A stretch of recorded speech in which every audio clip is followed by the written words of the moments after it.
Hey, Corey D. Rose here, co-founder and CEO here at The Search Geeks, and you are listening to another edition of The Search Geeks Vault. True stories from real potential clients or clients that I have spoken to personally. Today I was on the phone with a young lady who was running a salon, a local salon, and she was operating at about 20% capacity, so she could have handled a lot more work. She'd been spending a little bit of money on ads. She'd been doing some Instagram, some Facebook. She'd been just recently started spending some money on Yelp, a little bit on Google, and she was not sure where her leads were actually coming from, and she was afraid to spend any more because she just didn't think that it was sustainable enough at the price that it was costing her to bring in new business.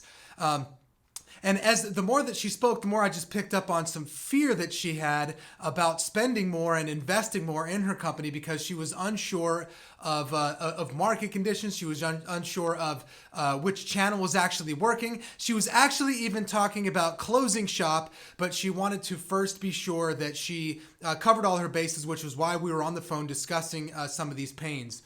Now, this is significant because a lot of people out there are letting fear make decisions for them or actually causing them to not make decisions. They're remaining in a place of indecision that actually stifles creativity. It stops them from taking action. But I want to give you a value today or a principle of letting fear fuel the fire.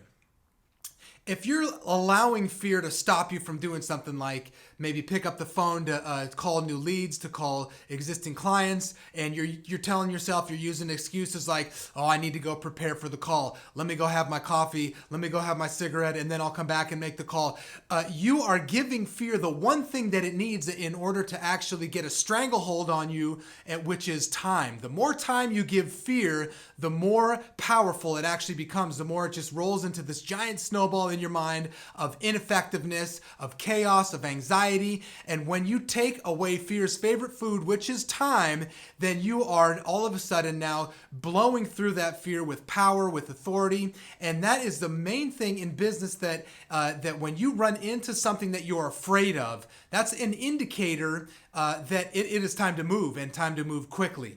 It's time to do something. It's time to push right up against that fear instead of stopping, instead of not doing anything. It's time to get in the game. It's time to hit that fear head on. It's time to run right through that barrier and actually take some massive action directed right towards that fear. And that will help you to stop telling yourself excuses. That'll help you to blow through any barriers that you might have been. And especially when you are going to blow through a lot of fears in business as a leader, you are going to be going to war, let's say, with your industry. You're going to have to blow through certain fears like that and to take immediate and massive actions. Whether somebody's telling you that you're not supposed to go a certain direction that you just feel in your heart that you should, and now you're gripped with fear about what other people might say, that's your indicator that it's time to move. It's time to act quickly. It's time to start right now and go right up against that fear. So I hope that this principle was helpful to you. I hope you don't get stuck in fear, just wondering where your next leads or where your business is going to start,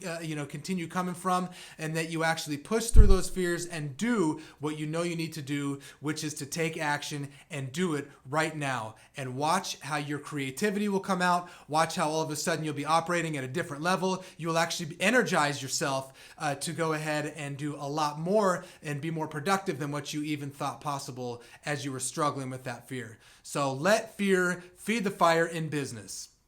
This is Corey D. Rose. This has been another episode of the Search Geeks Vault, true stories from potential clients and clients here at the Search Geeks. See you next time.